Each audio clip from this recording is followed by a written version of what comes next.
Samadhi is an ancient Sanskrit word for which there's no modern equivalent. There's a fundamental challenge with making a film about Samadhi. Samadhi points to something that can't be conveyed on the level of mind.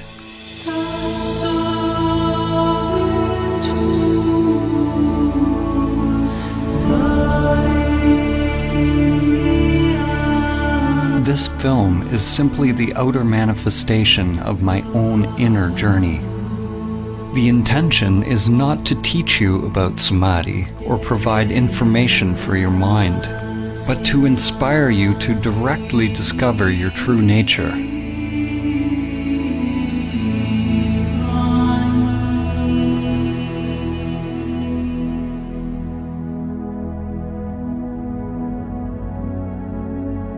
Samadhi is relevant now more than ever. We are at a time in history where we have not only forgotten Samadhi, but we've forgotten what we forgot.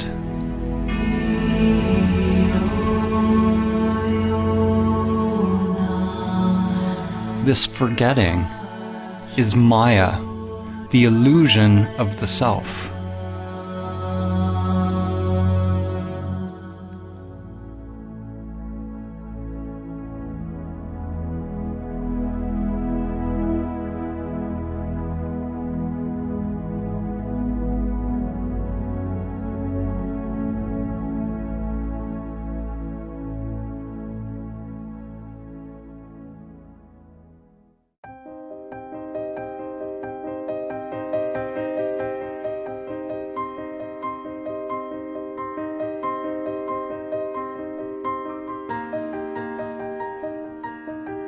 As humans, most of us live immersed in our daily lives, with little thought of who we are, why we are here, or where we're going.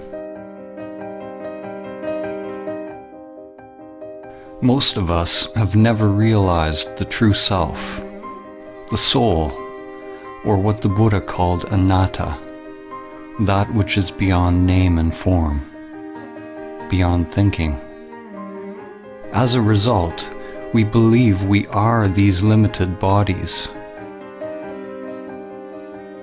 We live in fear, either conscious or unconscious, that the limited self-structure that we are identified with will die.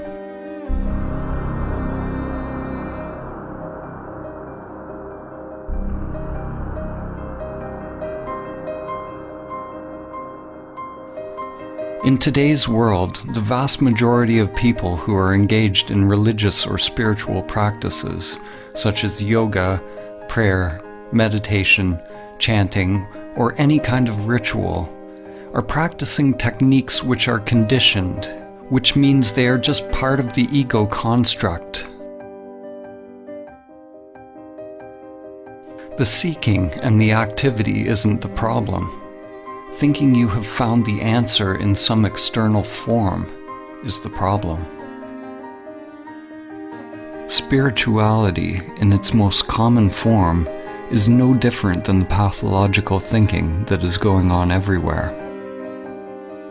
It is a further agitation of the mind, more human doing as opposed to human being. The ego construct wants more money, more power, more love, more of everything. Those on the so-called spiritual path desire to be more spiritual, more awake, more equanimous, more peaceful, more enlightened. The danger for you watching this film is that your mind will want to acquire Samadhi. Even more dangerous is that your mind might think it has acquired Samadhi. Whenever there's a desire to attain something, you can be sure it's the ego construct at work. Samadhi is not about attaining or adding something more to yourself.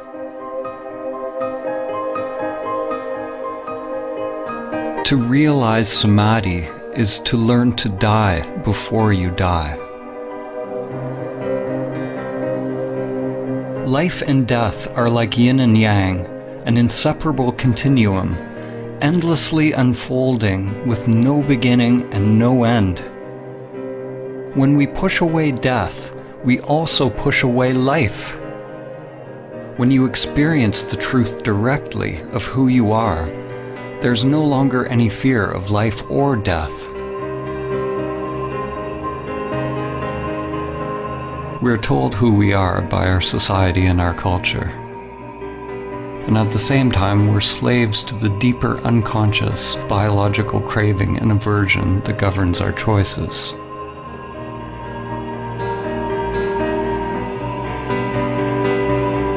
The ego construct is nothing more than the impulse to repeat. It's simply the path that energy once took, and the tendency for the energy to take that path again, whether it is positive or negative for the organism.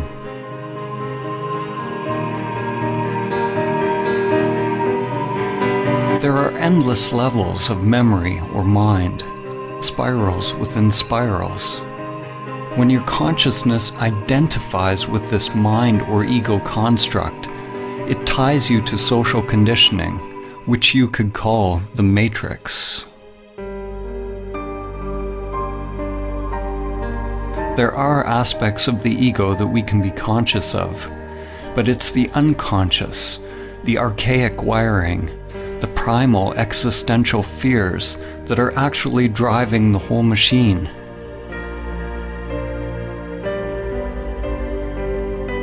Endless patterns of grasping towards pleasure and avoidance of pain are sublimated into pathological behaviors. Our work, our relationships, our beliefs, our very thoughts, and our whole way of living.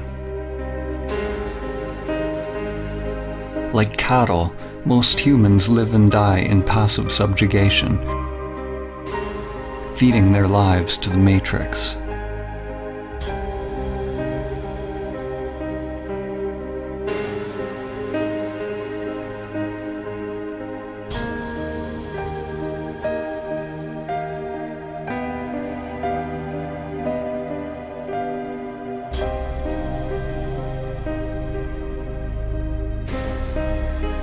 We live lives locked into narrow patterns, lives often filled with great suffering, and it never occurs to us that we can actually become free.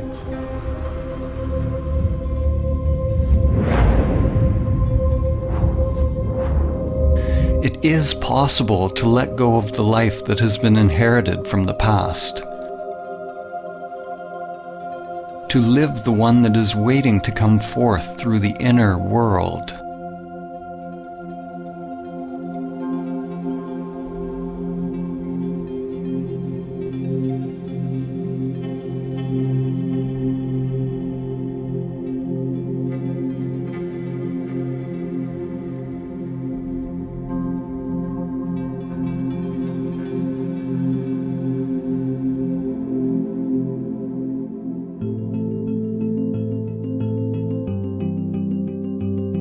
We were all born into this world with biological conditioned structures, but without self-awareness.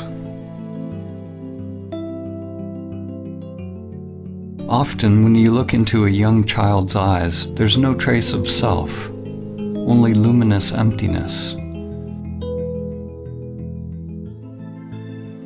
The person one grows into is a mask worn over consciousness.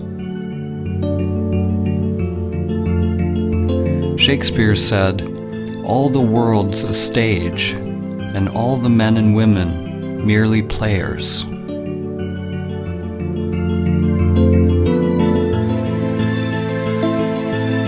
In an awakened individual, consciousness shines through the personality, through the mask.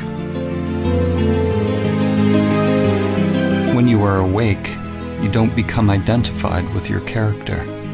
You don't believe that you are the masks that you are wearing. But nor do you give up playing a role.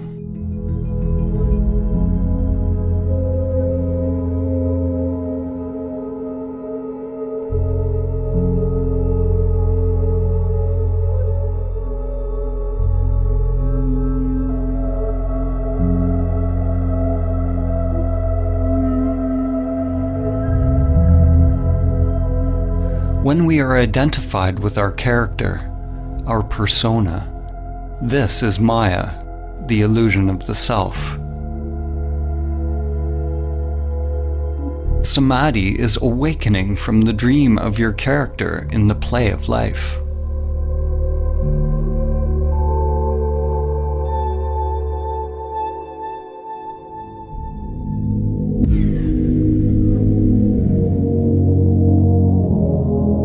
"2,400 years after Plato wrote the Republic, humanity is still making its way out of Plato's cave. In fact, we may be more transfixed by illusions than ever.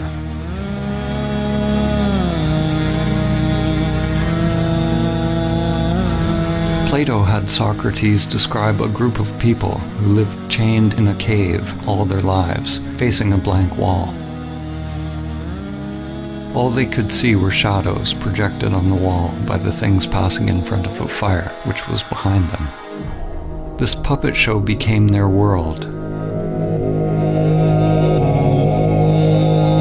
According to Socrates, the shadows were as close as the prisoners would ever get to seeing reality.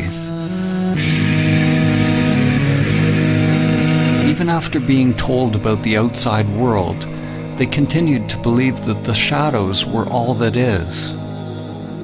Even if they suspected there was something more, they were unwilling to leave what was familiar.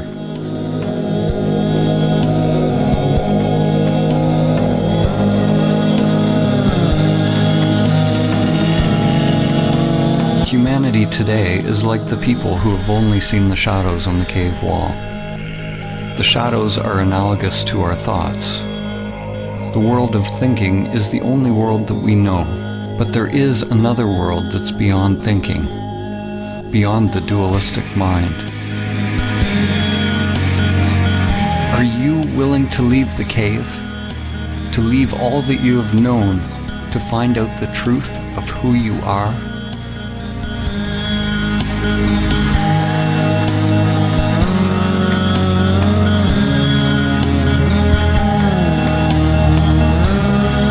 In order to experience Samadhi, it's necessary to turn attention away from the shadows, away from the thoughts, towards the light. When a person is only used to darkness, then they must gradually become accustomed to the light.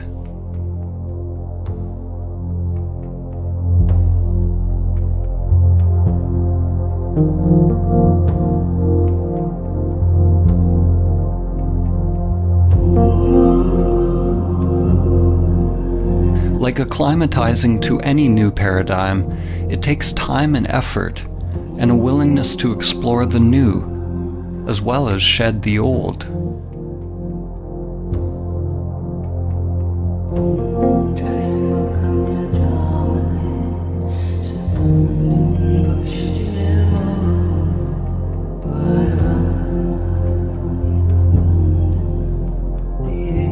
The mind can be likened to a trap for consciousness, a labyrinth or a prison.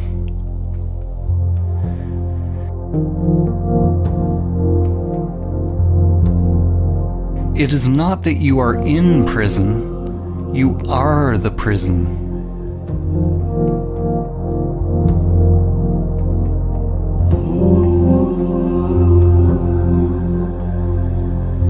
prison is an illusion. If you are identified with an illusory self, then you are asleep.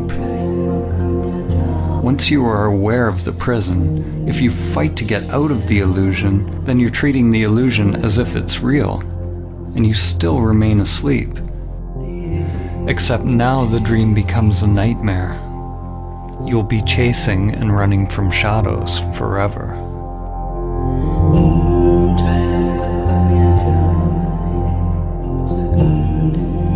Samadhi is awakening from the dream of the separate self, or the egoic construct. Samadhi is awakening from identification with the prison that I call me.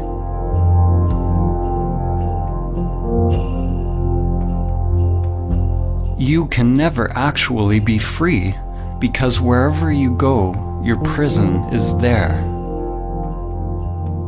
Awakening is not about getting rid of the mind or the matrix. On the contrary, when you're not identified with it, then you can experience the play of life more fully, enjoying the show as it is, without craving or fear.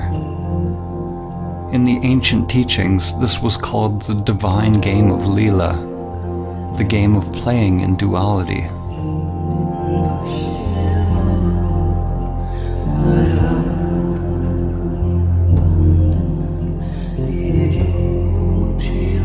Human consciousness is a continuum. On one extreme, humans are identified with the material self. On the other extreme is Samadhi, the cessation of self. Every step we take on the continuum towards Samadhi brings less suffering. Less suffering does not mean life is free from pain. Samadhi is beyond the duality of pain and pleasure. What it means is that there is less mind, less self creating resistance to whatever unfolds. And that resistance is what creates suffering.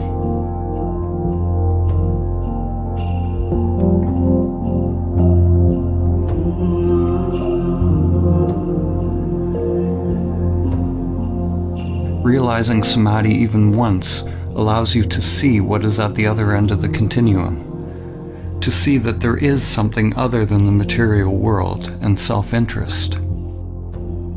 When there is an actual cessation of the self-structure in Samadhi, there is no egoic thought, no self, no duality, yet there is still the I am, anatta, or no self. In that emptiness is the dawn of prajna, or wisdom. The understanding that the immanent self is far beyond the play of duality, beyond the entire continuum. The immanent self is timeless, unchanging, always now. Enlightenment is the merging of the primordial spiral, the ever-changing manifested world, or lotus, in which time unfolds, with your timeless being. Your inner wiring grows like an ever-unfolding flower as you disidentify with the self, becoming a living bridge between the world of time and the timeless.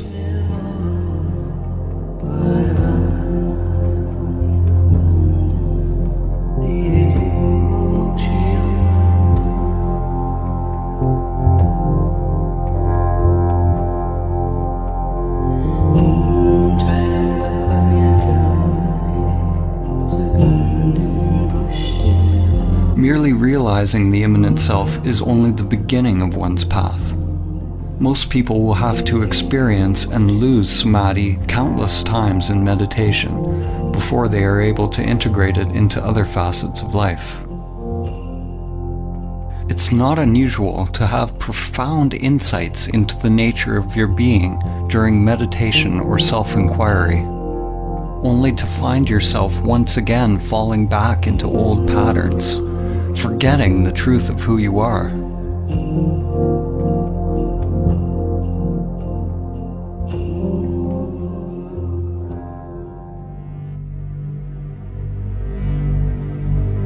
To realize that stillness or emptiness in every facet of life, every facet of oneself, is to become emptiness, dancing as all things.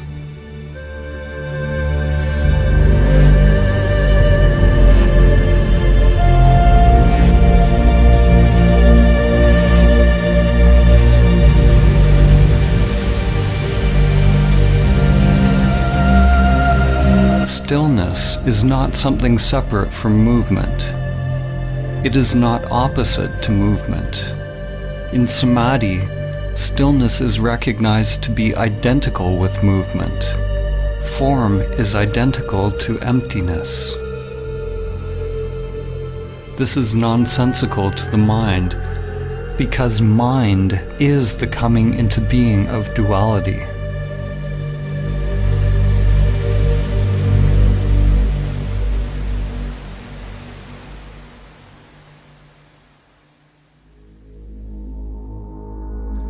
René Descartes, the father of Western philosophy, is famous for the saying, "I think, therefore I am." No other phrase more clearly encapsulates the fall of civilization and the full-scale identification with the shadows on the cave wall. Descartes' error, like the error of almost all humans, was the equating of fundamental being with thinking.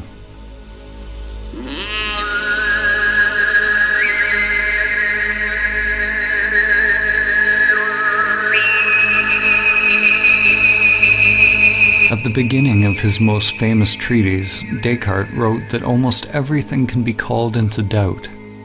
He can doubt his senses and even his thoughts.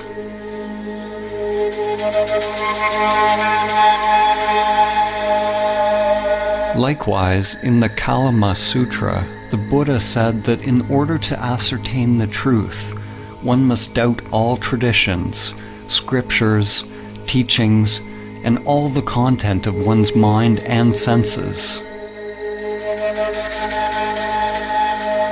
Both of these men started with great skepticism, but the difference was that Descartes stopped inquiring at the level of thinking, while the Buddha went deeper. He penetrated beyond the deepest levels of the mind. Maybe, if Descartes had gone beyond his thinking mind, he would have realized his true nature, and Western consciousness would be very different today. Instead, Descartes described the possibility of an evil demon that could be keeping us under a veil of illusion. Descartes did not recognize this evil demon for what it was.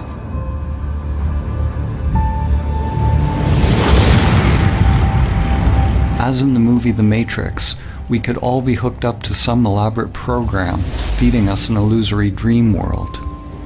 In the movie, humans lived out their lives in the Matrix, while on another level they were merely batteries, feeding their life force to the machines, which used their energy for their own agenda.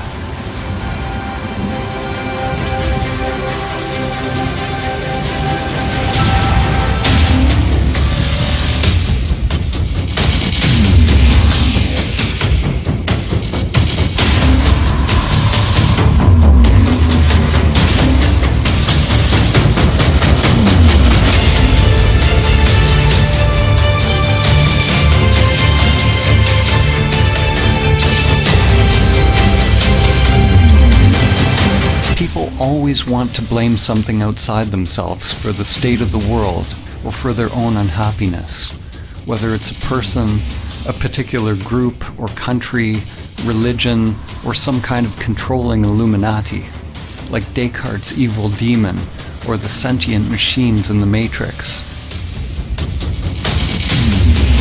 Ironically, the demon Descartes envisioned was the very thing that he defined himself by. When you realize Samadhi, it becomes clear that there is a controller. There is a machine, an evil demon leeching your life day after day. The machine is you.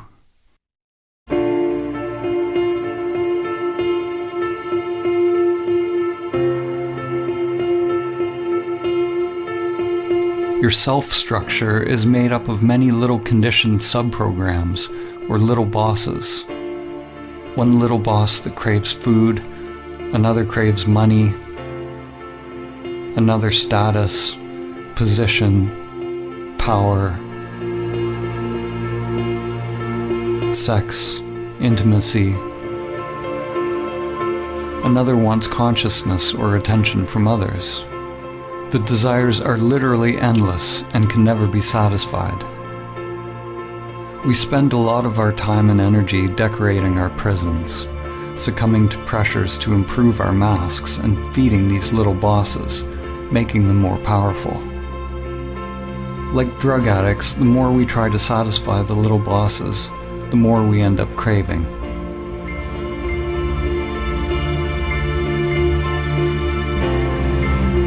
The path to freedom is not self-improvement, or somehow satisfying the self's agenda, but it's a dropping of the self's agenda altogether. Some people fear that awakening their true nature will mean that they lose their individuality and enjoyment of life. Actually, the opposite is true. The unique individuation of the soul can only be expressed when the conditioned self is overcome.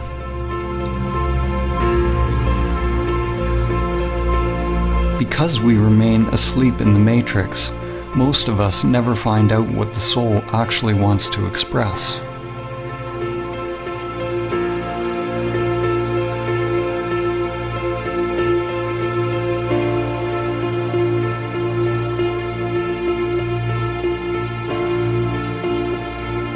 The path to Samadhi involves meditation, which is both observing the conditioned self, that which changes, and realizing your true nature, that which does not change.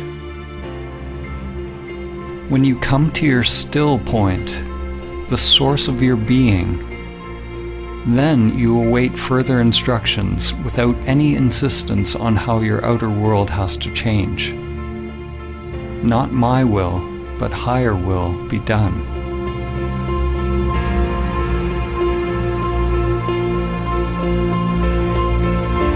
If the mind only tries to change the outer world to conform with some idea of what you think the path should be, it's like trying to change the image in a mirror by manipulating the reflection.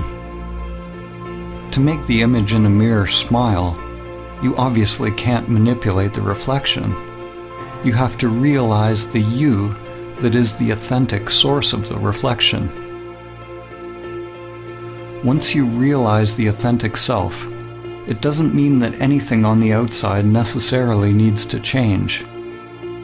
What changes is the conscious, intelligent inner energy, or prana, which is freed from conditioned patterns and becomes available to be directed by the soul. You can only become aware of the soul's purpose when you are able to watch the conditioned self and its endless pursuits, and let them go.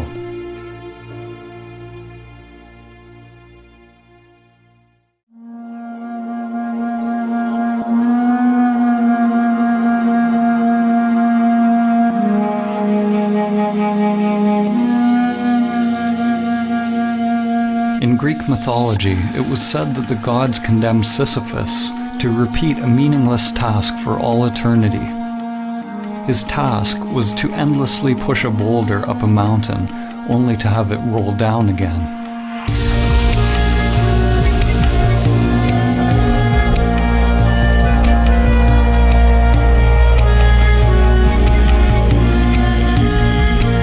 The French existentialist and Nobel Prize-winning author, Albert Camus, saw the situation of Sisyphus as a metaphor for humanity.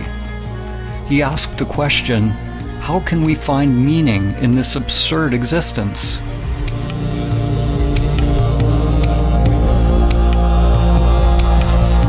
As humans, we are toiling endlessly, building for a tomorrow that never arrives. And then we die.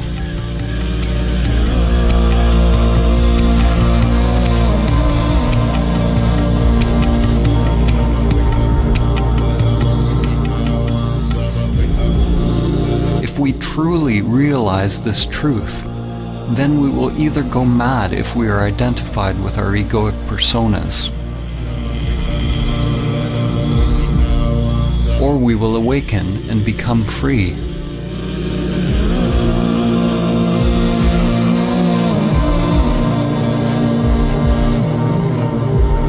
We can never succeed in the outer struggle because it's just a reflection of our inner world. The cosmic joke, the absurdity of the situation becomes clear when there's a complete and utter failure of the egoic self to awaken through its futile pursuits.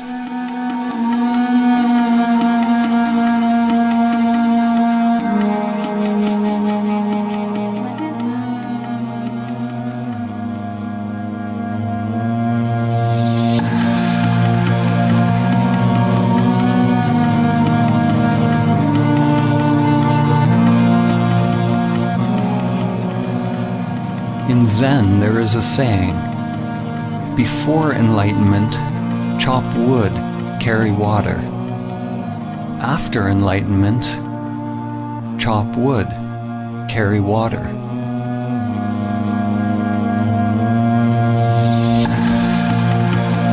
Before enlightenment, one must roll the ball up the hill. After enlightenment, one must also roll the ball up the hill. What has changed? The inner resistance to what is. The struggle has been dropped, or rather, the one who struggles has been realized to be illusory. The individual will, or individual mind, and divine will, or higher mind, are aligned.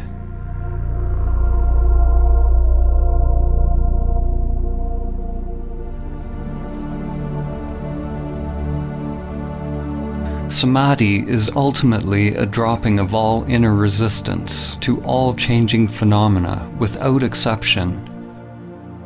The one who is able to realize inner peace, irrespective of circumstance, has attained true Samadhi. You drop resistance not because you condone one thing or another, but so that your inner freedom is not contingent on the outer. It's important to note that when we accept reality as it is, it doesn't necessarily mean that we stop taking action in the world, or we become meditating pacifists. Actually, the opposite can be true. When we're free to act without being driven by unconscious motives, then it is possible to act in alignment with the Tao, with the full force of our inner energy behind us.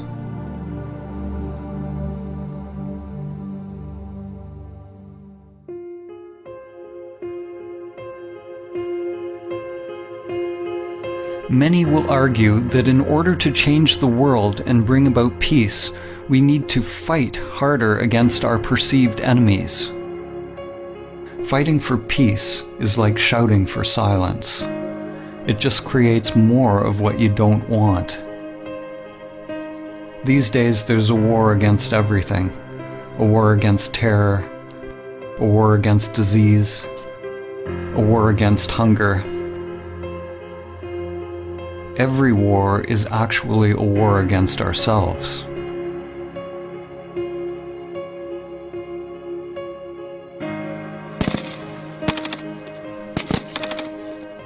The fight is part of a collective delusion. We say that we want peace, but we continue to elect leaders who engage in war. We lie to ourselves, saying that we are for human rights, but continue to buy products made in sweatshops. We say we want clean air, but we continue to pollute. We want science to cure us of cancer, but won't change our self-destructive habitual behaviors that make us more likely to be sick. We delude ourselves that we are promoting a better life. We don't want to see our hidden parts that are condoning suffering and death. The belief that we can win a war against cancer, hunger, terror, or any enemy that was created by our own thinking and behavior actually lets us continue to delude ourselves that we don't have to change the way we operate on this planet. The inner world is where the revolution must first take place. Only when we can directly feel the spiral of life within will the outer world come into alignment with the Tao. Until then, anything we do will add to the chaos already created by the mind. War and peace arise together in an endless dance. They are one continuum. One half cannot exist without the other. Just as light cannot exist without dark, and up cannot exist without down. The world seems to want light without darkness, fullness without emptiness, happiness without sadness.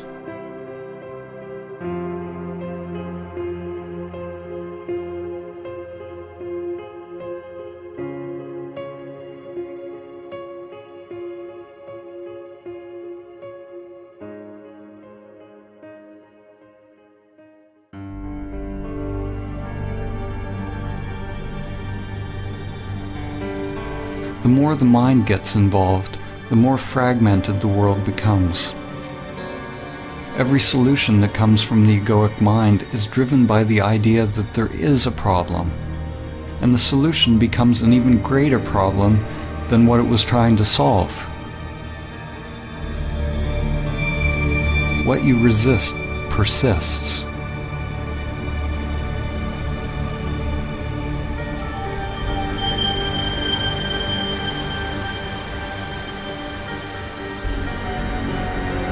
Human ingenuity creates new antibiotics, only to find nature getting more cunning as bacteria get stronger. Despite our best efforts in the ongoing fight, the prevalence of cancer is actually increasing. The number of hungry people in the world steadily grows. The number of terrorist attacks worldwide continues to rise.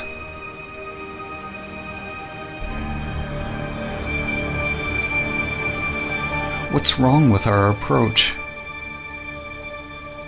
Like the sorcerer's apprentice from Goethe's poem, we have taken hold of a great power, but we do not have the wisdom to wield it.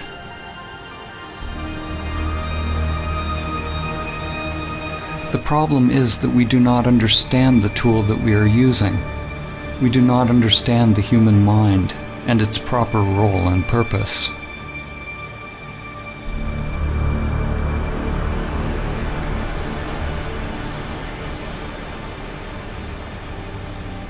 The crisis is born of the limited, conditioned way in which we think, the way we feel and experience life.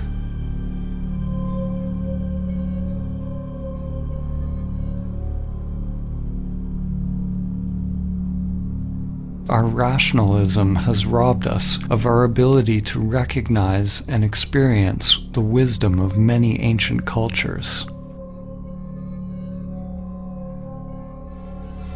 Our egoic thinking has robbed us of the ability to feel the depth and profound sacredness of life, the numinosity of life, and to realize entirely different levels of consciousness, which are now almost lost to humanity.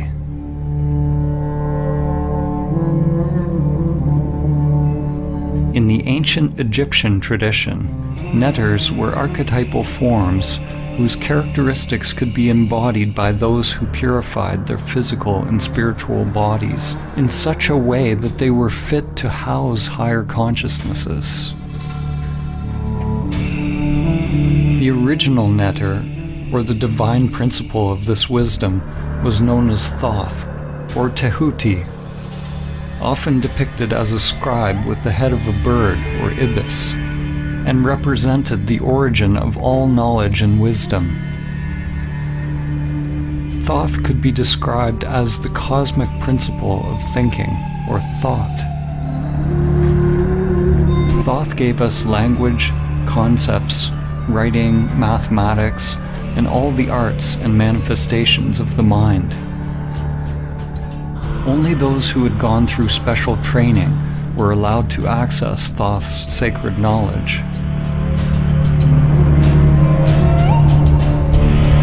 The Book of Thoth is not a physical book, but is the wisdom of the Akashic or etheric realm. Legend tells that Thoth's knowledge was deeply hidden in a secret place within every human being, and was protected by a golden serpent.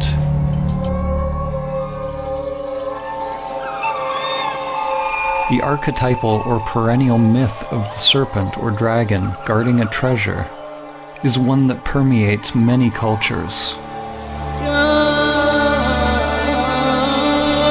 and has been called by names such as Kundalini Shakti, Chi, Holy Spirit, and inner energy.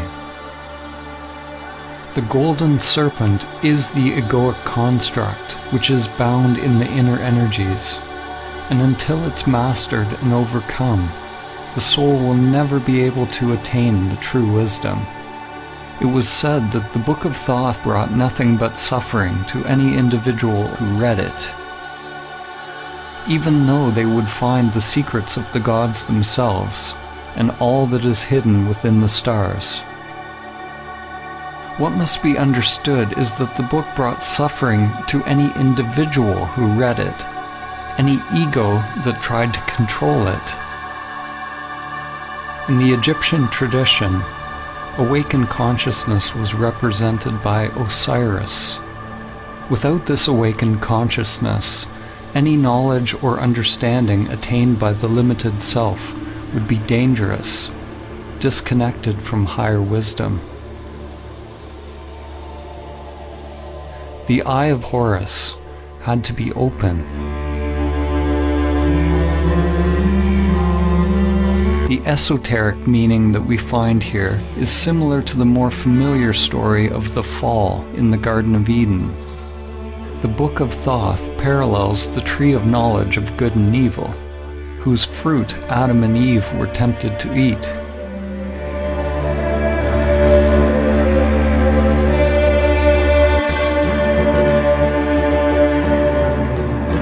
Humanity, of course, has already eaten the forbidden fruit, already opened the Book of Thoth, and has been cast out of the garden.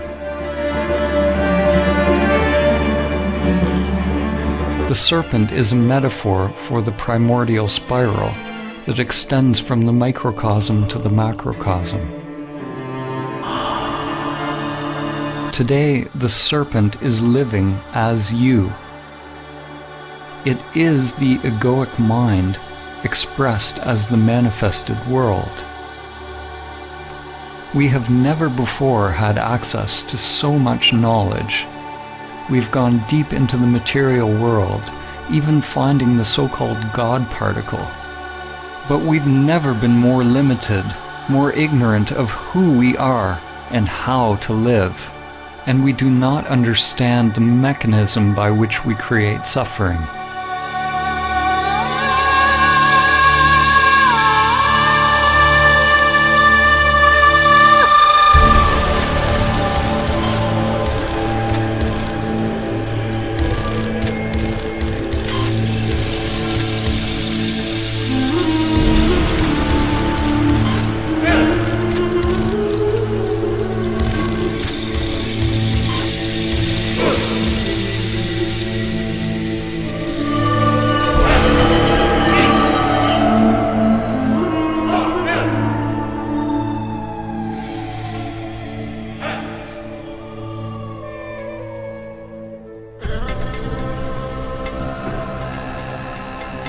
Our thinking has created the world as it is now.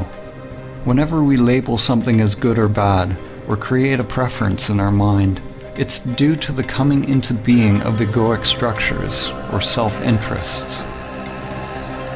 The solution is not to fight for peace or conquer nature, but to simply recognize the truth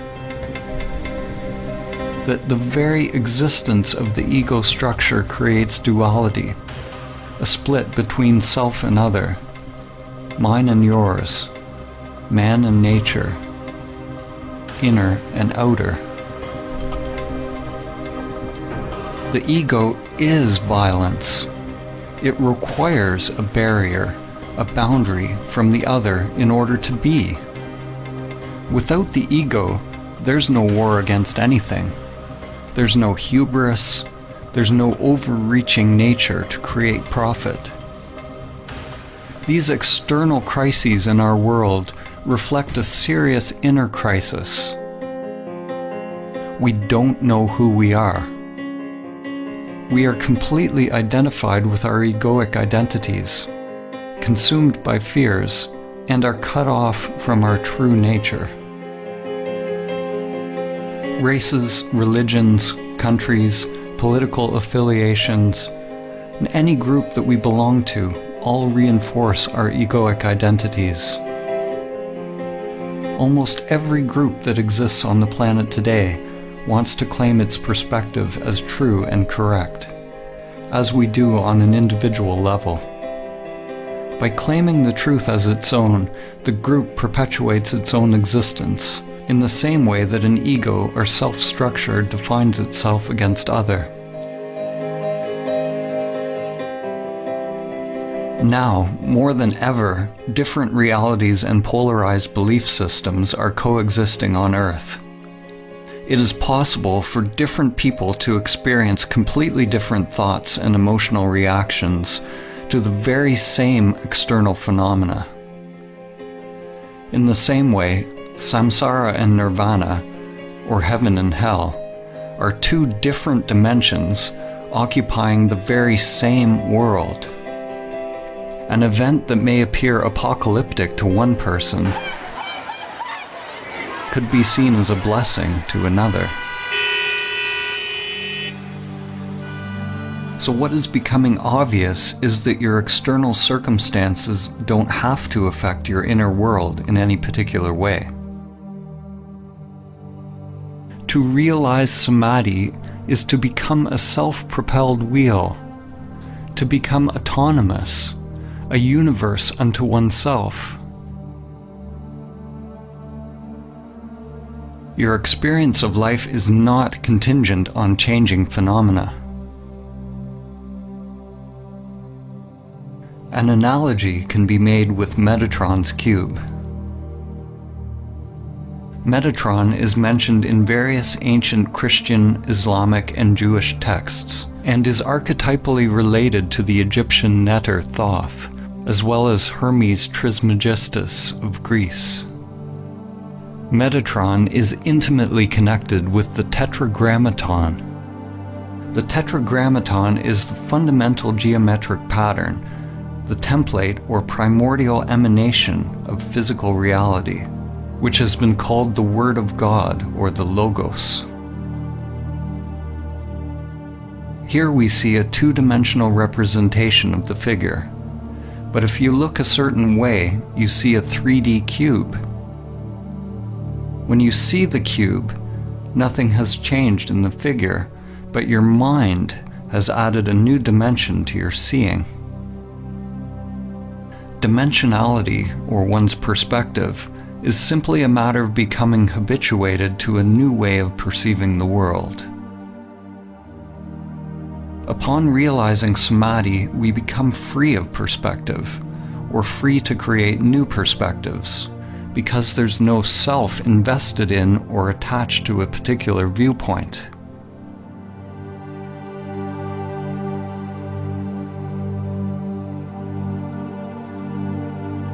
The greatest minds in human history have often pointed to levels of thought beyond the limited self-structure. Einstein said, "The true measure of a human being is determined primarily by the measure and sense in which he has attained liberation from the self." So it's not that thinking in the existence of the self is bad. Thinking is a wonderful tool when the mind is in service to the heart. In Vedanta, it is said that the mind makes a good servant, but a poor master.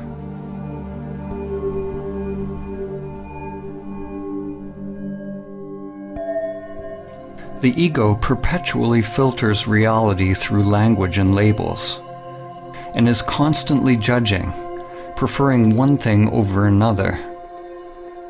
When the mind and senses are your master, they will create endless suffering, endless craving and aversion, locking us into the matrix of thinking.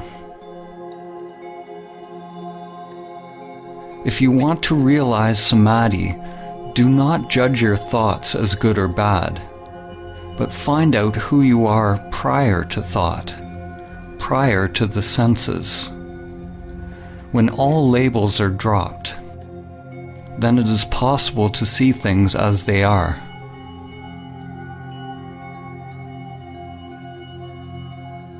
The moment a child is told what a bird is, if they believe what they're told, then they never see a bird again. They only see their thoughts.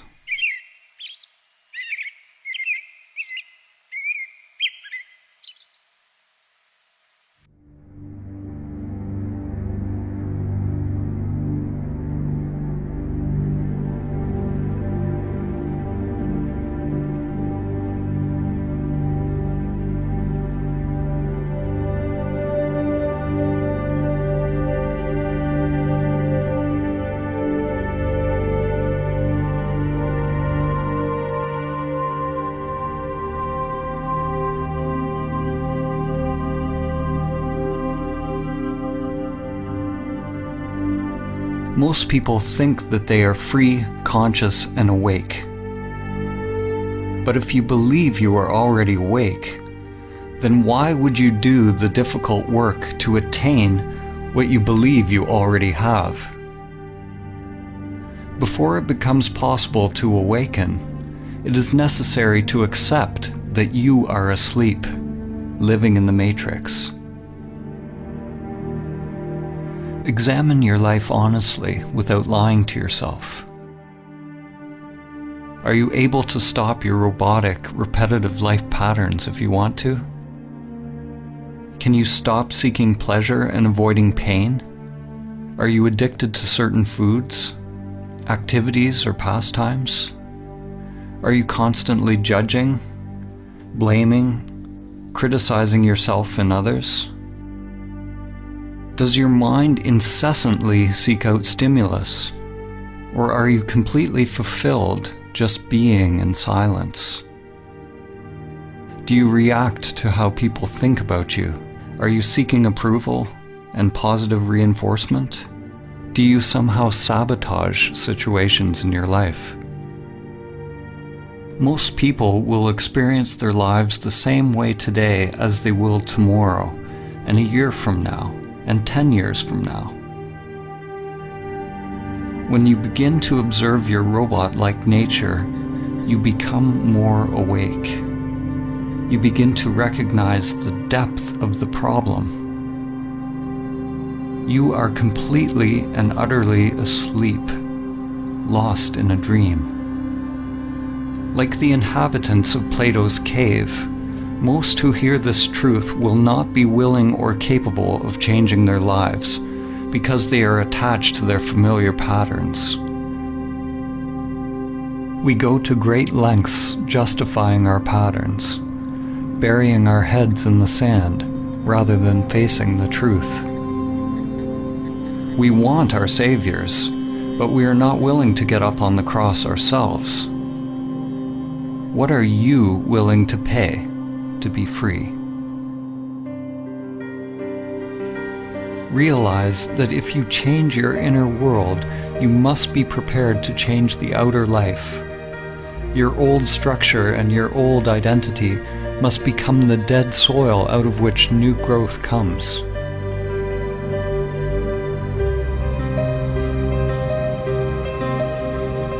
The first step to awakening is to realize that we are identified with the matrix of the human mind, or the mask.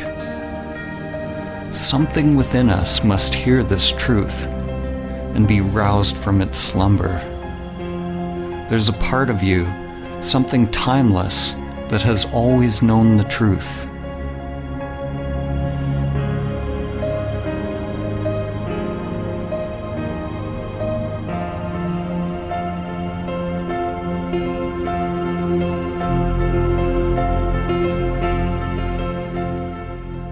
The matrix of the mind distracts us, entertains us, keeps us endlessly doing, consuming, grasping, in a cycle of craving and aversion with constantly changing forms, keeping us from the flowering of our consciousness, our evolutionary birthright, which is Samadhi. Pathological thinking is what passes for normal life.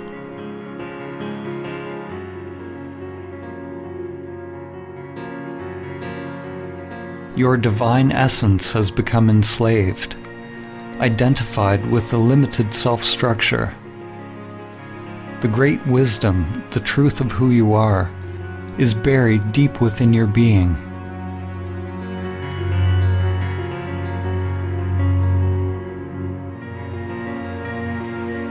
J. Krishnamurti said, "It is no measure of one's health to be well adjusted to a profoundly sick society."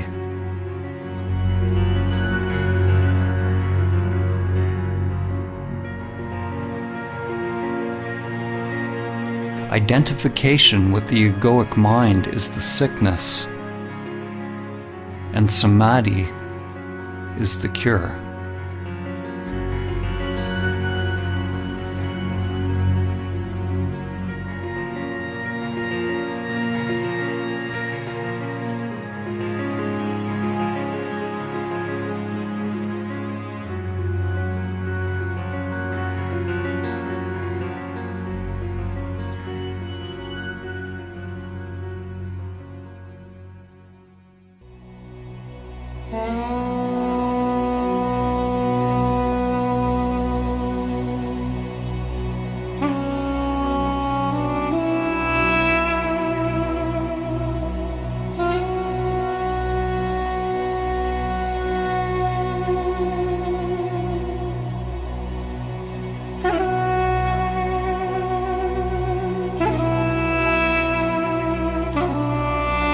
The world's greatest spiritual teachers from ancient to modern times have shared the view that the deepest truth of our being is not the property of one particular religion or spiritual tradition, but can be found within the heart of each person.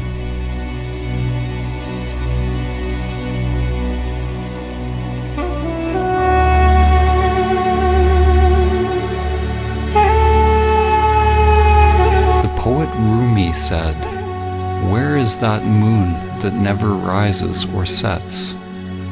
Where is that soul that is neither with nor without us? Don't say it is here or there. All creation is that, but for the eyes that can see."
In the story of the Tower of Babel, humanity fragmented into countless languages, beliefs, cultures, and interests. Babel means literally the gate of God. The gate is our thinking mind, our conditioned structures.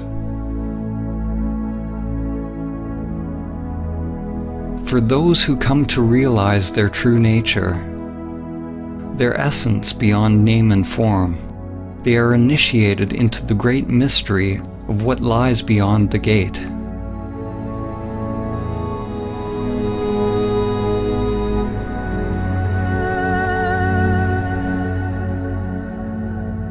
An ancient parable, the elephant parable, has been used to describe how various traditions are actually all pointing to one great truth. A group of blind people are each touching a different part of an elephant, getting a certain impression of what an elephant is. The person standing at the elephant's leg describes the elephant as being like a tree. The person at the tail says the elephant is like a rope. The elephant is like a spear, says the one standing at the tusk. If one touches the ear, it seems the elephant is like a fan. The person touching the side is adamant that the elephant is like a wall. The problem is, we touch our piece of the elephant, and we believe our experience is the only truth. We don't acknowledge or appreciate that each person's experience is a different facet of the same animal.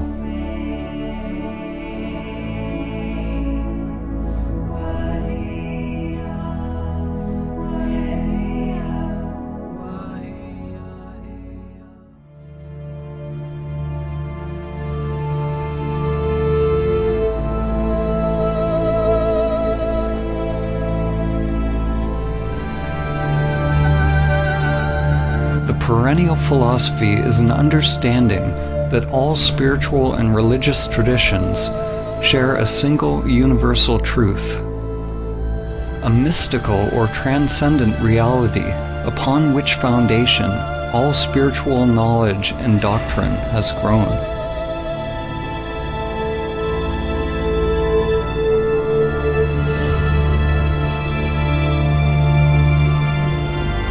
Swami Vivekananda summed up the perennial teaching when he said, "The end of all religions is the realizing of God in the soul.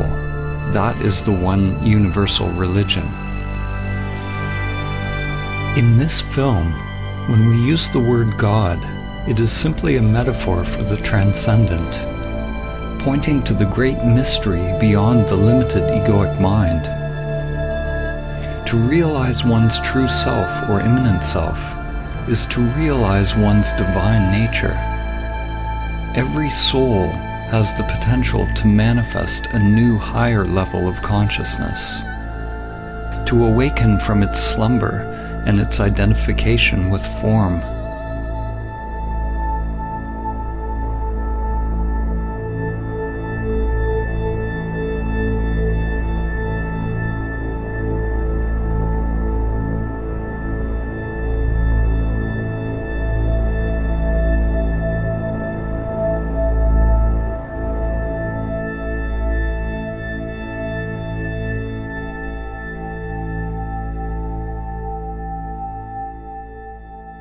The writer and visionary Aldous Huxley, known for his book Brave New World, also wrote a book which he entitled The Perennial Philosophy, in which he writes about the one teaching that comes back over and over in history, taking the form of the culture in which it is realized.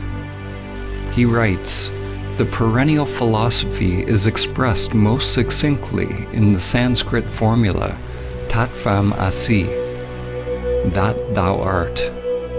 The Atman, or immanent eternal self, is one with Brahman, the absolute principle of all existence. And the last end of every human being is to discover the fact for himself, to find out who he or she really is."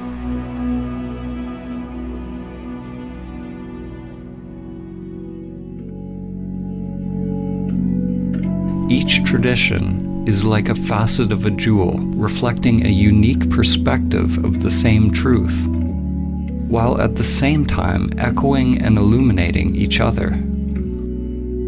Whatever the language and conceptual framework used, all religions that reflect the perennial teaching have some notion that there is a union with something greater, something beyond us. Ram Ram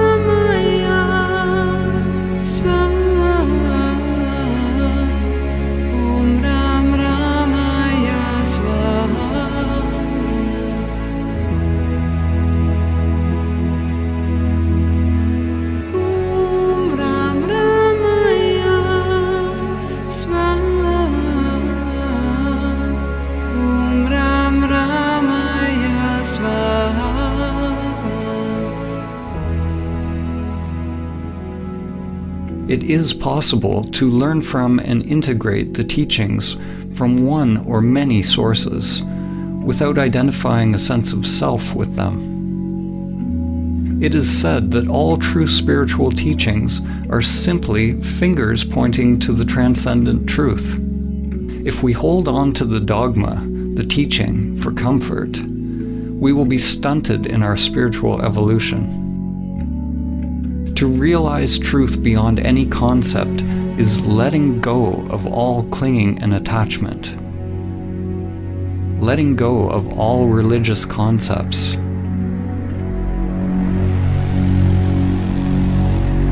From the ego's perspective, the finger pointing you to Samadhi is pointing straight toward the abyss.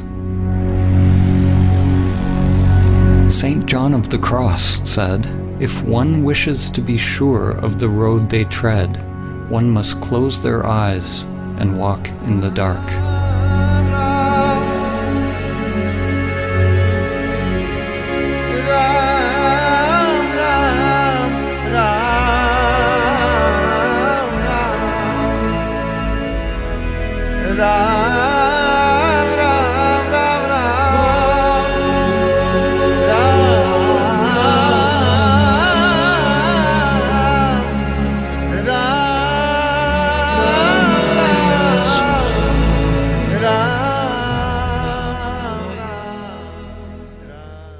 Samadhi begins with a leap into the unknown.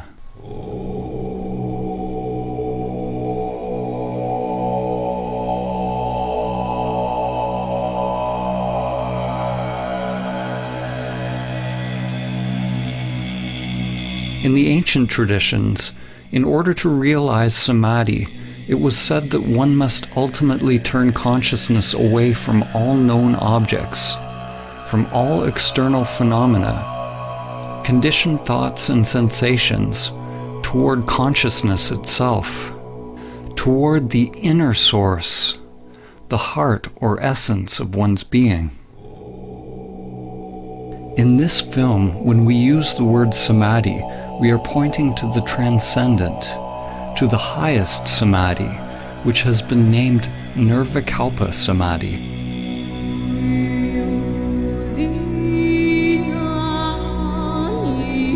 In Nirvikalpa Samadhi, there's a cessation of self-activity, of all seeking and doing.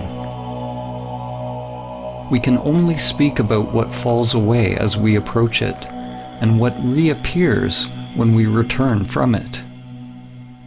There is neither perception nor non-perception, neither thing nor no thing, neither consciousness nor unconsciousness. It is absolute, unfathomable, and inscrutable to the mind.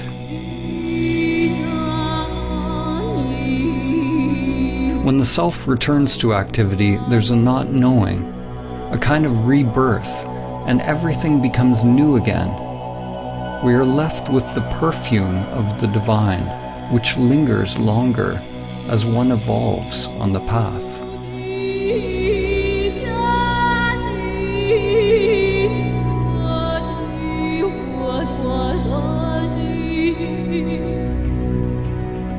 There are numerous types of samadhi described in the ancient traditions, and language has created much confusion over the years. We are choosing to use the word samadhi to point to the transcendent union, but we could have used a word from another tradition just as easily.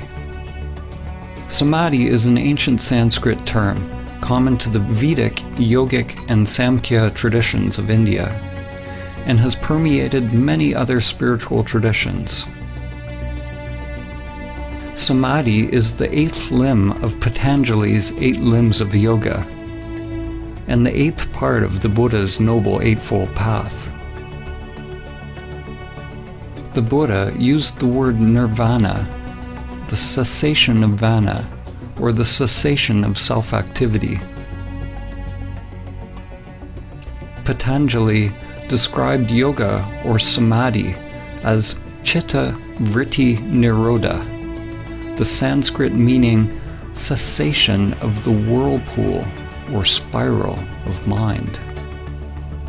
It is a disentangling of consciousness from the entire matrix or creatrix of mind.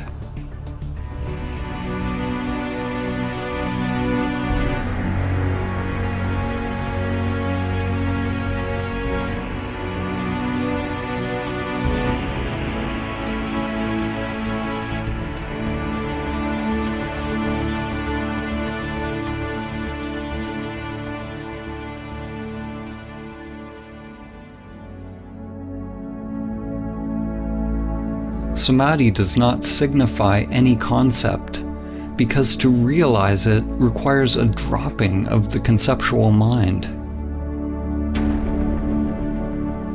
Different religions have used various words to describe the divine union. In fact, the word religion itself means something similar. In Latin, religare means to rebind or reconnect. It's a similar meaning to the word yoga, which means to yoke, to unite the worldly with the transcendent. In Islam, it is reflected in the ancient Arabic meaning of the word Islam itself, which means submission or supplication to God. It signifies a total humbling or surrender of the self-structure. Christian mystics such as Saint Francis of Assisi, Saint Teresa of Avila, and Saint John of the Cross describe a divine union with God, the kingdom of God within. In the Gospel of Thomas, Christ said, "The kingdom is not here or there. Rather, the kingdom of the Father is spread out upon the earth, and men do not see it." The works of the Greek philosophers Plato, Plotinus, Parmenides, and Heraclitus, when seen through the lens of the perennial teaching, point towards the same wisdom. Plotinus teaches that the greatest human endeavor is to guide the human soul towards the supreme state of perfection and union with the One.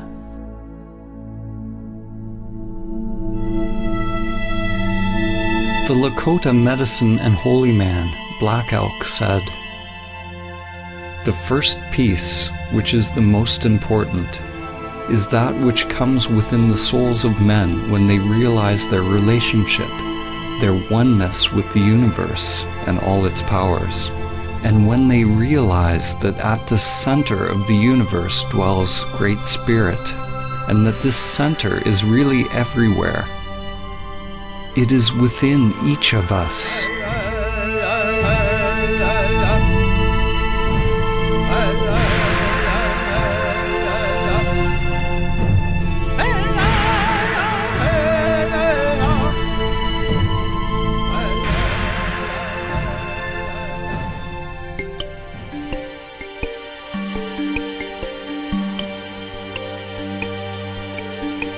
On the path to awakening, unless we are in Samadhi, there are always two polarities, two doorways one can enter.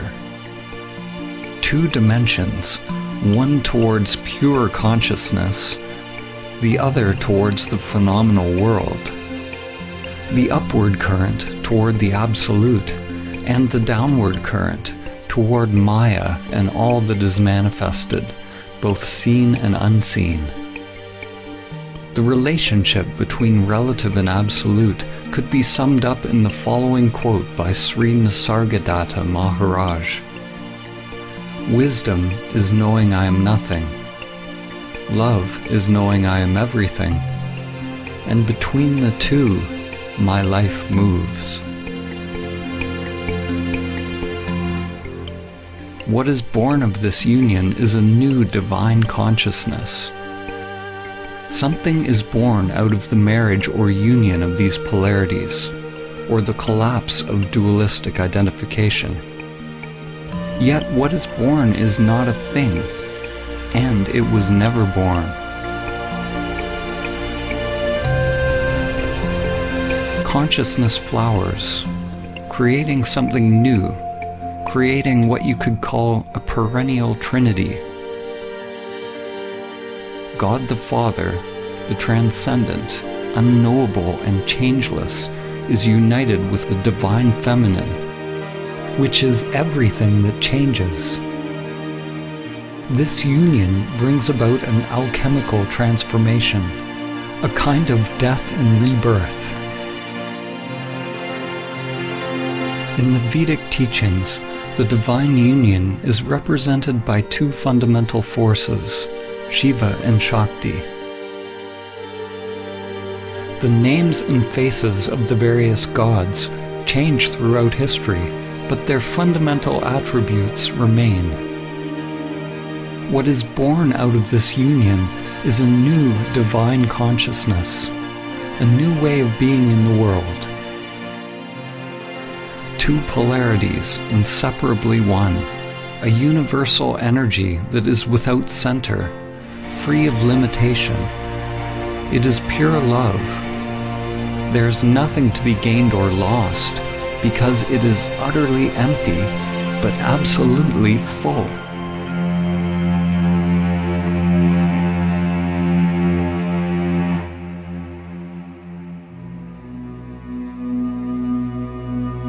Whether it is the mystery schools of Mesopotamia, the spiritual traditions of the Babylonians and Assyrians, religions of ancient Egypt, Nubian and Kemetic cultures of ancient Africa, the shamanic and native traditions around the world, the mysticism of ancient Greece, the Gnostics, the non-dualists, the Buddhists, the Taoists, Jews, Zoroastrians, Jains, Muslims, or Christians, one finds that their common link is their highest spiritual insights have allowed their adherents to realize Samadhi.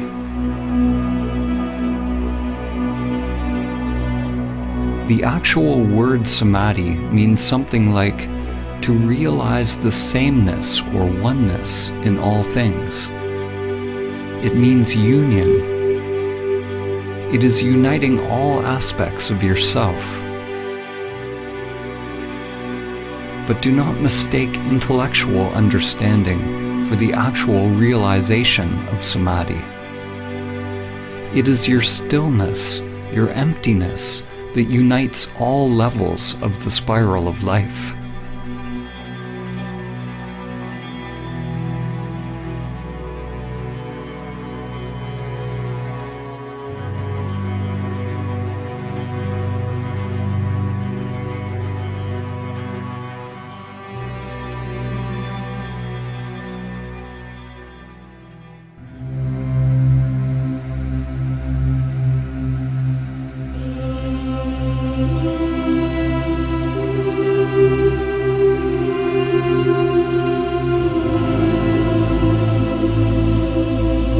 It is through the ancient teaching of Samadhi that humanity can begin to understand the common source of all religions and come into alignment once again with the spiral of life, Great Spirit, Dhamma, or the Tao. The spiral is the bridge that extends from the microcosm to the macrocosm. From your DNA to the inner lotus of energy that extends through the chakras, to the spiral arms of galaxies. Every level of soul is expressed through the spiral as ever-evolving branches, living, exploring. True Samadhi is realizing the emptiness of all levels of self, all sheaths of the soul. The spiral is the endless play of duality and the cycle of life and death. At times, we forget our connection to the Source.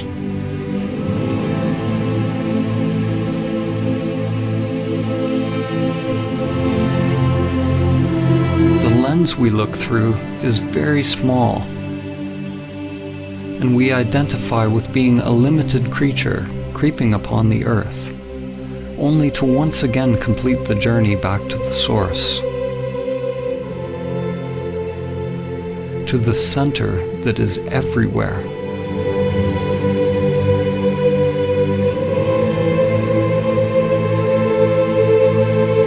Chuan Tzu said, "When there is no more separation between this and that, it is called the still point of the Tao. At the still point, in the center of the spiral, one can see the infinite in all things."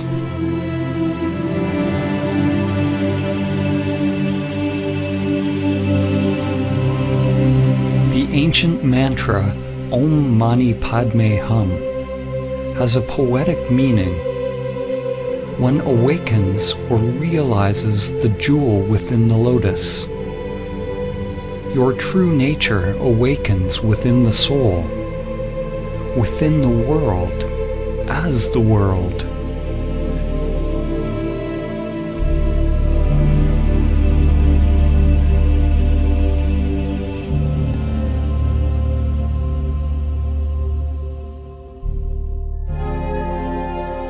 Using the Hermetic principle, as above, so below, as below, so above, we can use analogies to begin to understand the relationship between mind and stillness, relative and absolute.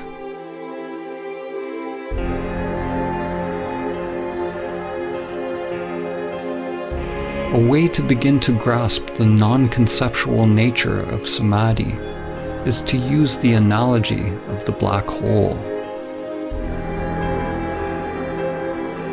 A black hole is traditionally described as a region of space with a massive gravitational field so powerful that no light or matter can escape.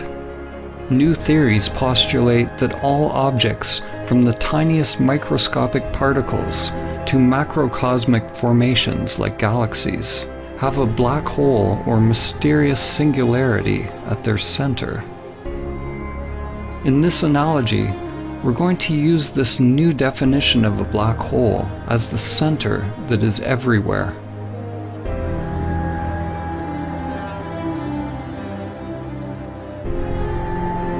In Zen, there are many poems and koans that bring us face to face with the gateless gate. One must pass the gateless gate to realize Samadhi. An event horizon is a boundary in space-time beyond which events cannot affect an outside observer, which means that whatever is happening beyond the event horizon is unknowable to you. You could say that the event horizon of a black hole is analogous to the gateless gate.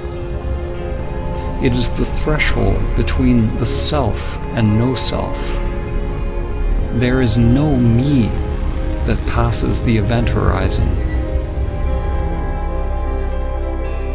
In the center of a black hole is the one-dimensional singularity containing the mass of billions of suns in an unimaginably small space, effectively an infinite mass, literally a universe in something infinitesimally smaller than a grain of sand.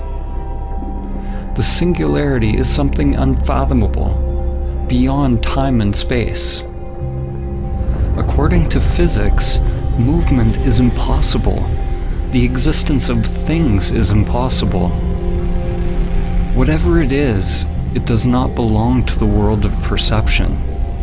Yet it cannot be described as merely stillness. It is beyond stillness and movement.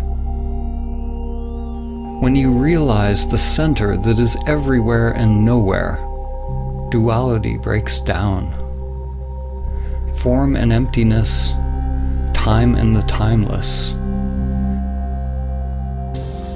One could call it a dynamic stillness, or a pregnant emptiness, within the center of absolute darkness. The Taoist teacher Lao Tzu said, "Darkness within darkness, the gateway to all understanding."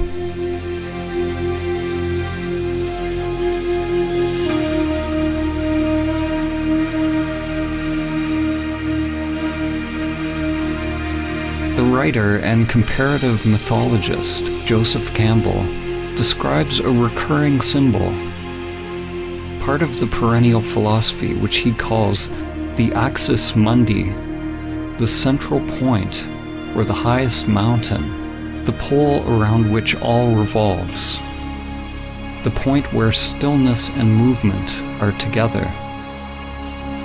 From this center, a mighty flowering tree is realized, a Bodhi tree that joins all worlds.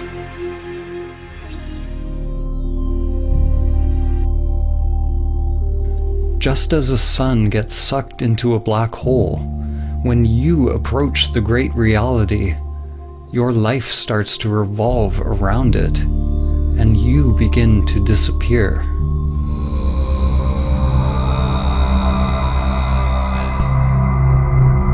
As you approach the immanent self, it can be terrifying to the ego structure. The guardians of the gate are there to test those on their journey. One must be willing to face one's greatest fears, and at the same time accept one's inherent power, to bring light to the unconscious terrors and the hidden beauty within. If your mind is not moved, if there's no self reacting, then all phenomena produced by the unconscious arises and passes away. This is the point in the spiritual journey where faith is most needed. What do we mean by faith? Faith is not the same as belief. Belief is accepting something on the level of mind to bring comfort and assurance. Belief is the mind's way of labeling or controlling experience. Faith is actually the opposite. Faith is staying in the place of complete not knowing, accepting whatever arises from the unconscious. Faith is surrendering to the pull of the singularity, to the dissolving or dismantling of the self in order to pass the gateless gate.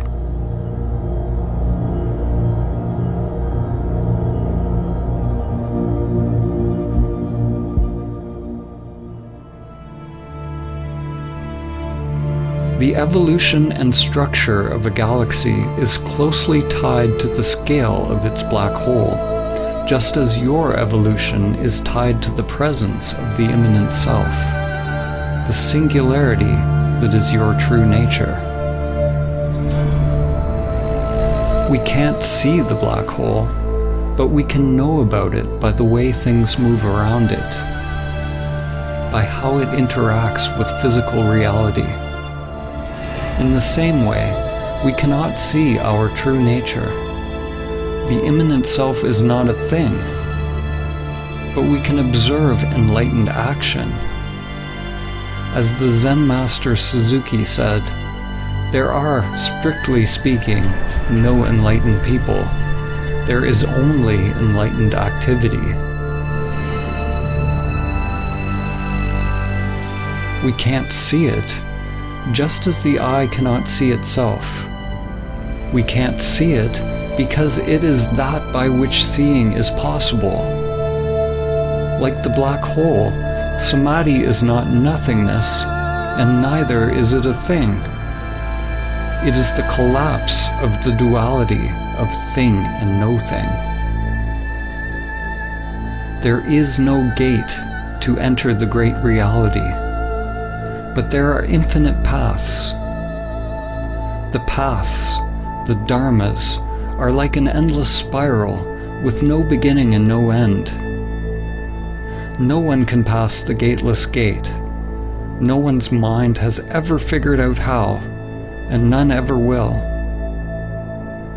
No one can pass the gateless gate, so be no one.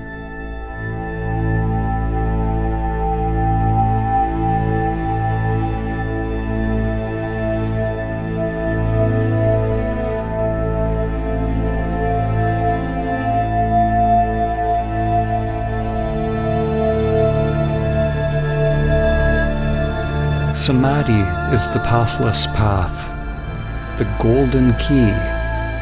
It is the end of our identification with the self-structures that separate our inner and outer worlds.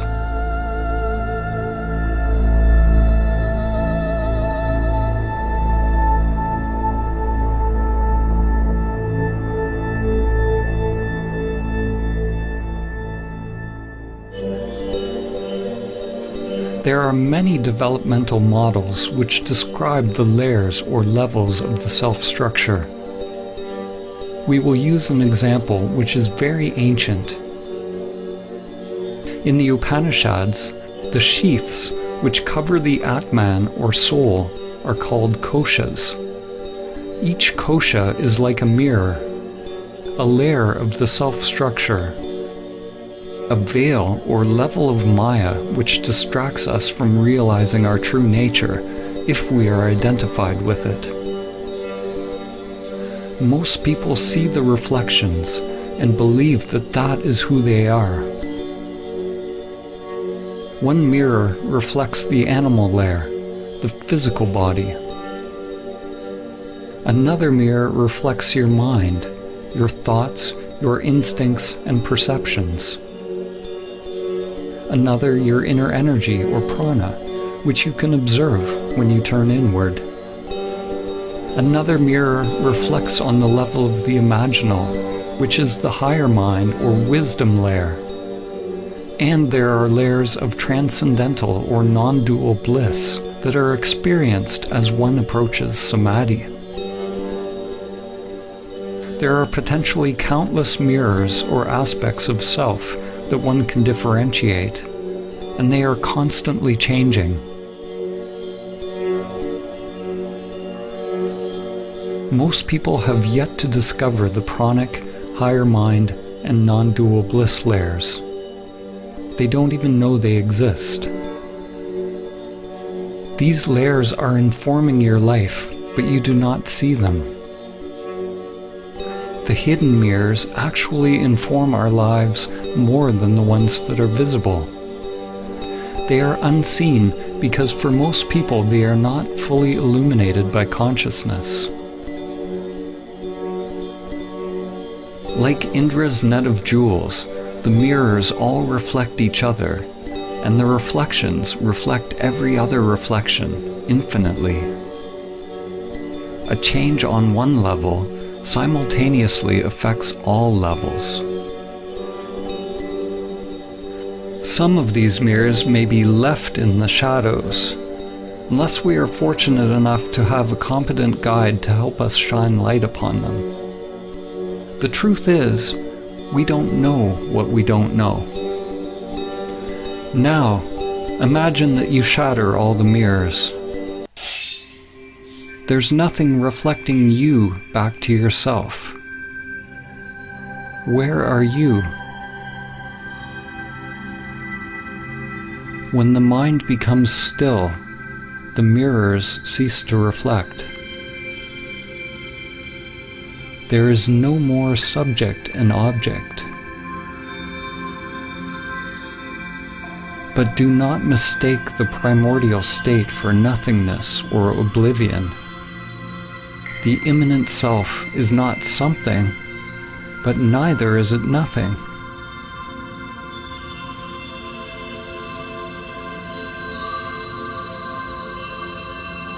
This source is not a thing. It is emptiness or stillness itself. It is an emptiness that is the source of all things.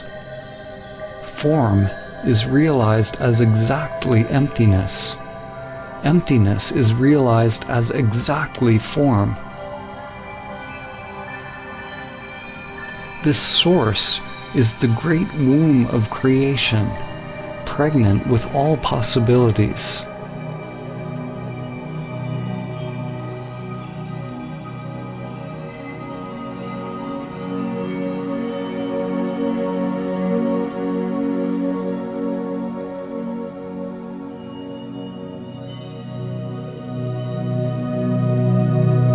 Samadhi is the awakening of impersonal consciousness.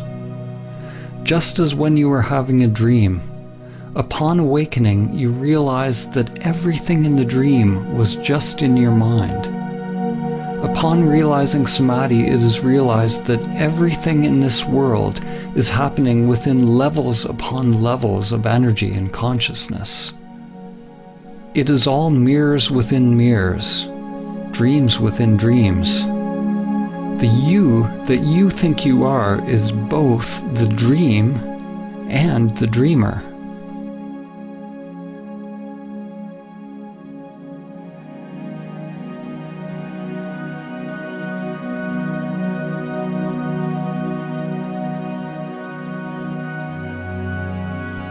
Whatever we say in this film, let it go. Don't capture it with the mind. The soul is dreaming the dream of you. The dream is everything that is changing, but it is possible to realize the changeless.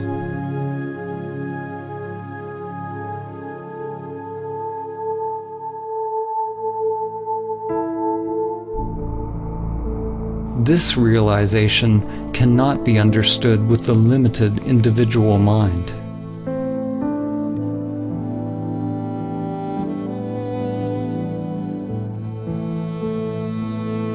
When we return from Nirvikalpa Samadhi, the mirrors begin to reflect again, and it is realized that the world you now think you are living in is actually you. Not the limited you, which is only a temporary reflection, but you are aware of your true nature as the source of all that is.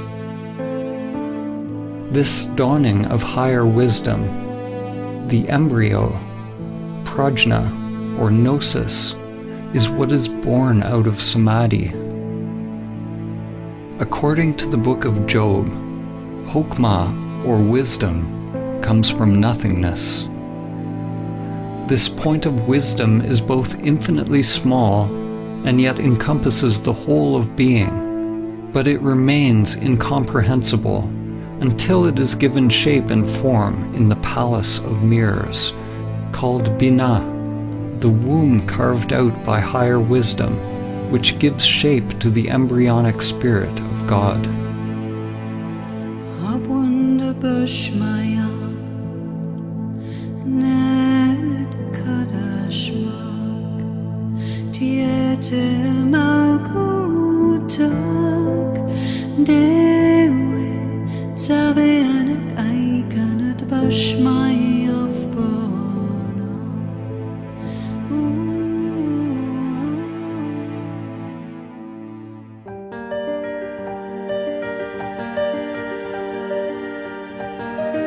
The existence of the mirrors, or the mind's existence, is not a problem.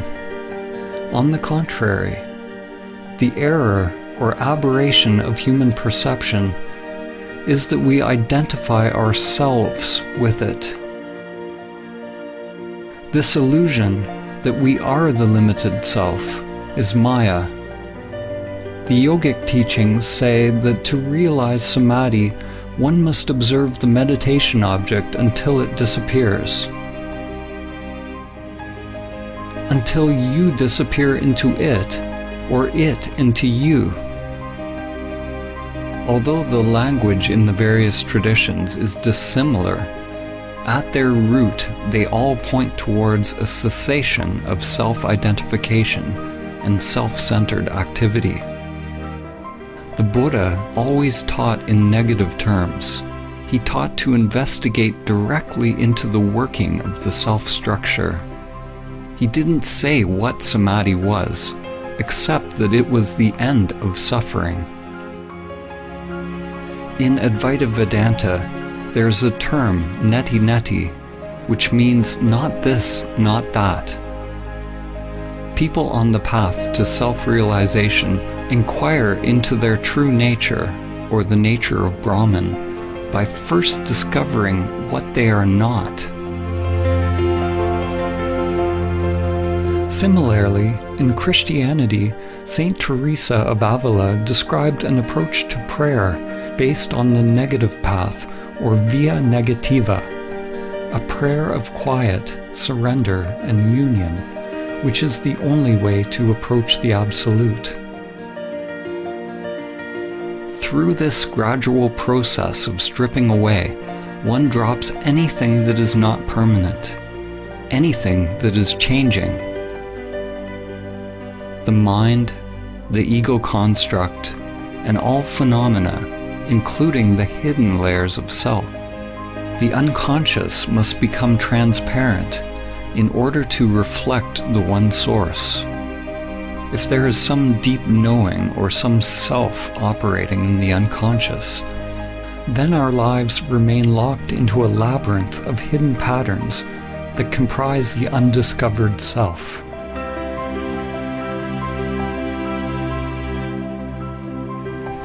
When all layers of self are revealed as empty, then one becomes free from the self, free from all concepts.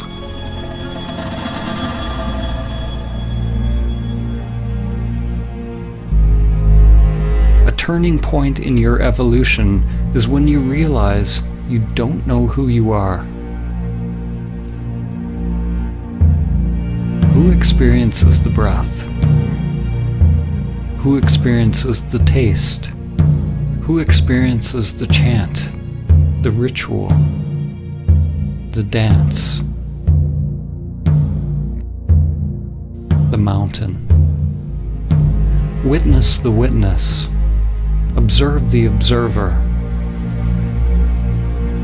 At first, when you observe the observer, you will only see the false self.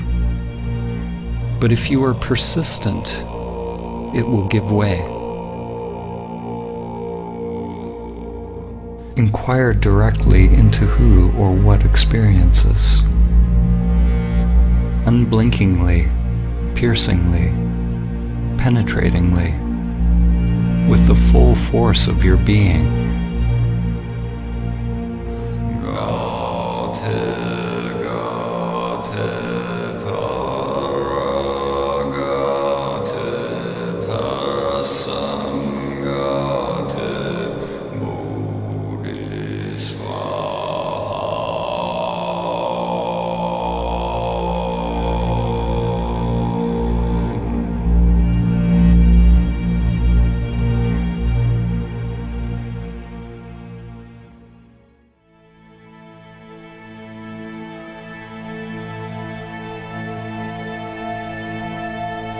There is no self that awakens. There is no you that awakens. What you are awakening from is the illusion of the separate self, from the dream of a limited you. To talk about it is meaningless. There must be an actual cessation of the self to realize directly what it is. And once it is realized, there is nothing that can be said about it.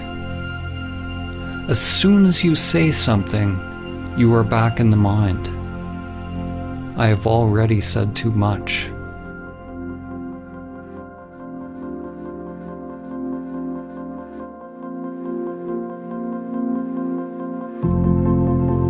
We normally have 3 states of consciousness: waking, dreaming, and deep sleep.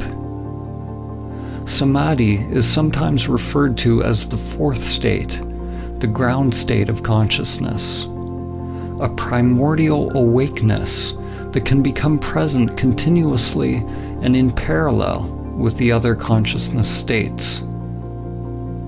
In Vedanta, this is called Turiya. Other terms for Turiya are Christ consciousness, Krishna consciousness, Buddha nature, or Sahaja Samadhi. In Sahaja Samadhi, the immanent self stays present along with the full use of all human functions.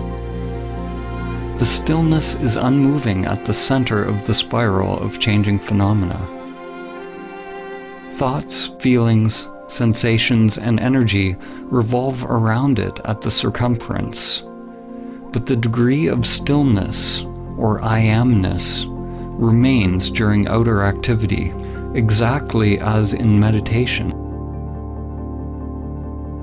It is possible that the immanent self will remain present, even during deep sleep, that your awareness of I am does not come and go, even as states of consciousness change.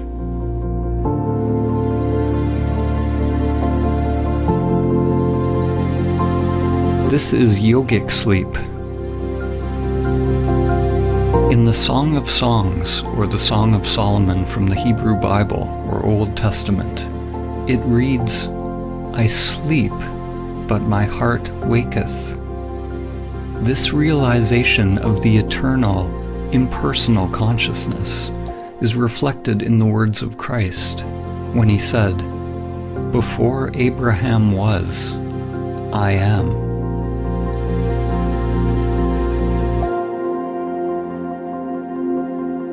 One consciousness that shines through countless faces, countless forms.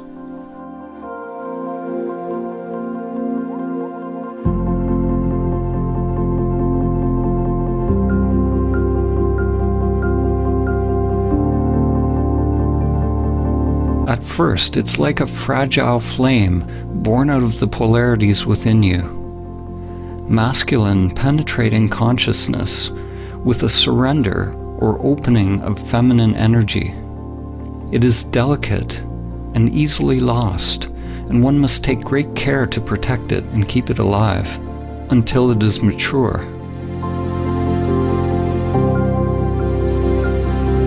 Samadhi is simultaneously a timeless state of consciousness and a stage in an unfolding development process, something organic and growing in time.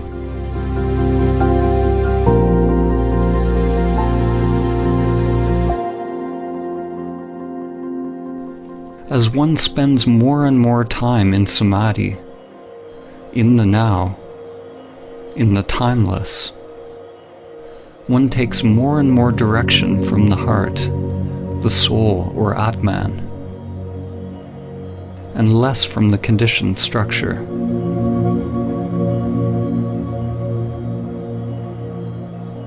This is how one becomes free of the lower mind, free of pathological thinking.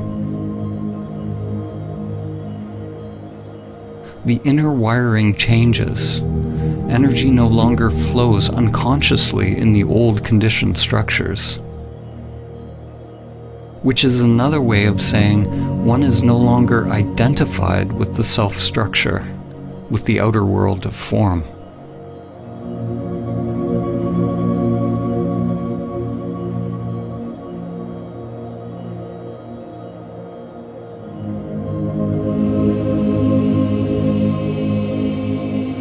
To realize Samadhi requires an effort so great that it becomes a total surrender of oneself, and a surrender so encompassing that it is a complete effort of one's being, all of one's energy. It is a balance of effort and surrender, yin and yang, a sort of effortless effort.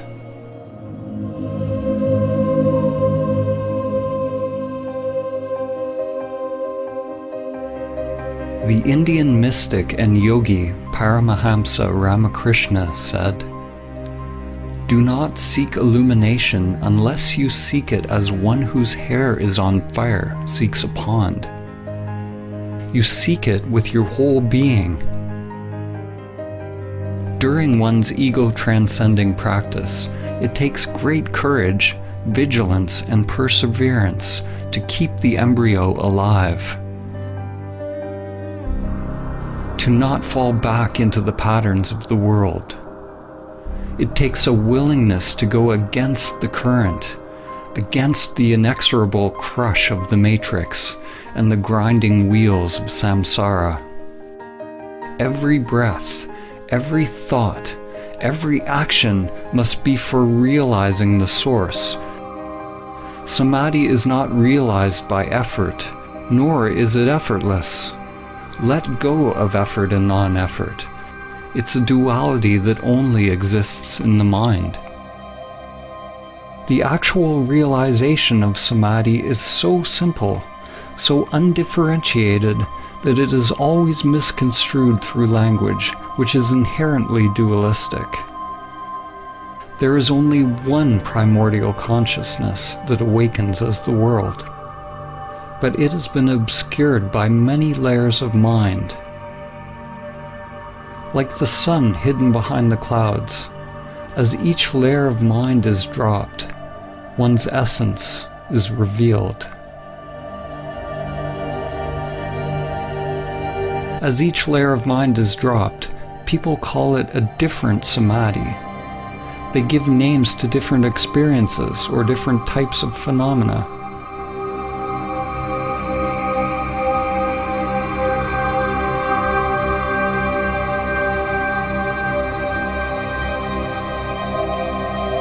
But Samadhi is so simple that when you are told what it is and how to realize it, your mind will always miss it. Actually, Samadhi is not simple or difficult. It is only the mind that makes it so. When there is no mind, there is no problem, because the mind is what needs to stop before it is realized.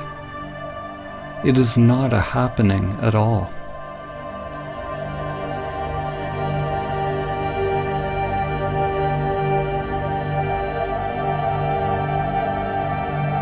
The most concise teaching of Samadhi is perhaps found in this phrase: be still and know.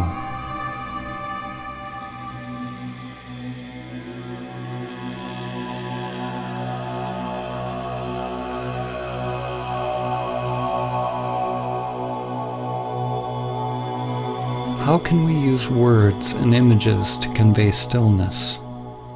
How can we convey silence by making noise? Rather than talking about Samadhi as an intellectual concept, this film is a radical call to inaction, a call to meditation, inner silence, and inner prayer, a call to stop.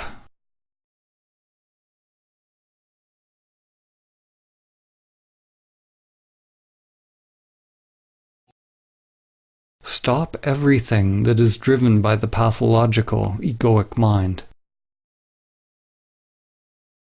Be still and know.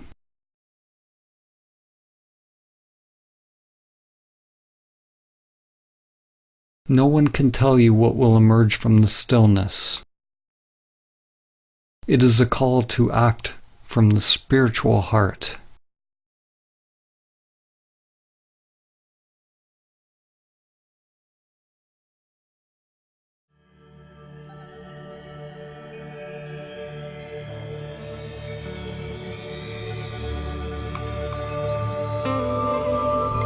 It's like remembering something ancient. The soul wakes up and remembers itself. It has been a sleeping passenger, but now the emptiness awakens and realizes itself as all things.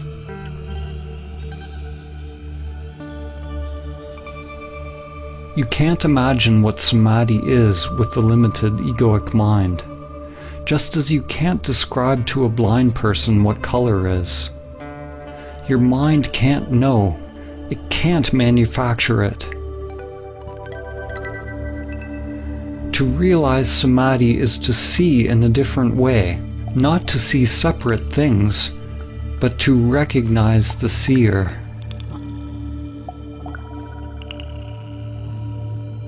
Saint Francis of Assisi said, "What you are looking for is what is looking." Once you have seen the moon, you can recognize it in every reflection. The true self has always been there. It is in everything, but you have not realized its presence. When you learn to recognize and abide as the true self, beyond the mind and senses, it is possible to experience awe at the most mundane. We become awe.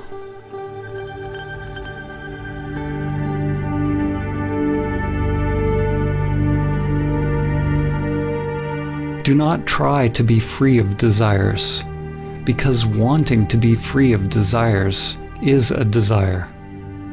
You can't try to be still, because your very effort is movement.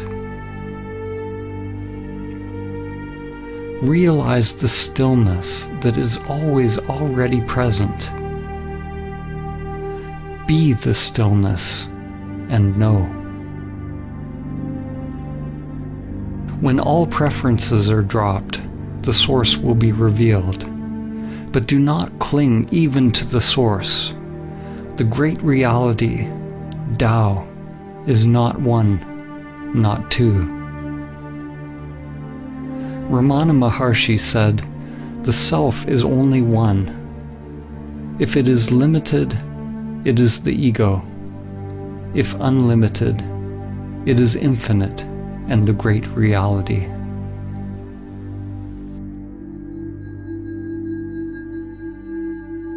If you believe what is being said, you've missed it.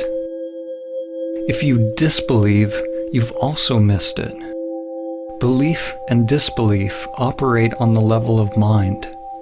They require a knowing. But if you enter into your own investigation, examining all of the aspects of your own being, finding out who is doing the investigating, if you're willing to live by the principle, not my will, but higher will be done, if you're willing to travel beyond all knowing, then you may realize what I've attempted to point towards. Only then will you taste for yourself the profound mystery and beauty of simply existing. There is another possibility for life.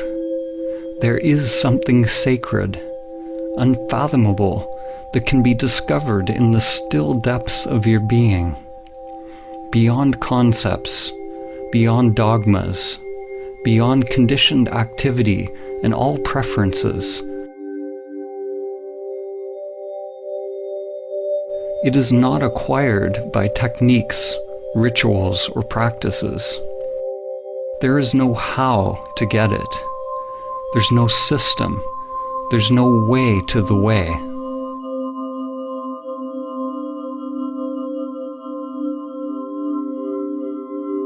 As they say in Zen, it is discovering your original face before you were born.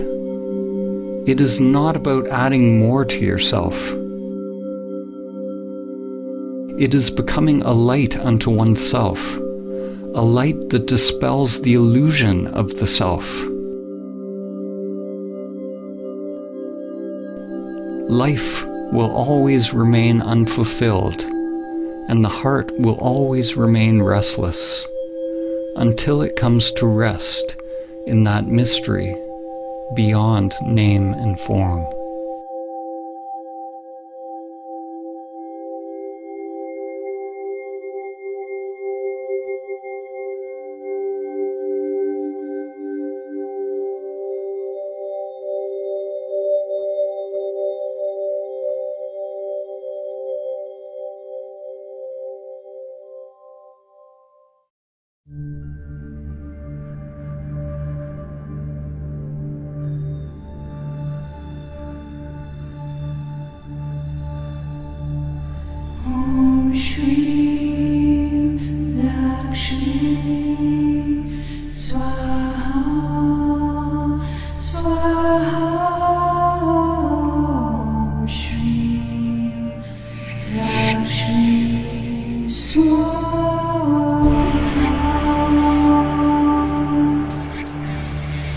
Om Shri Lakshmi Swaha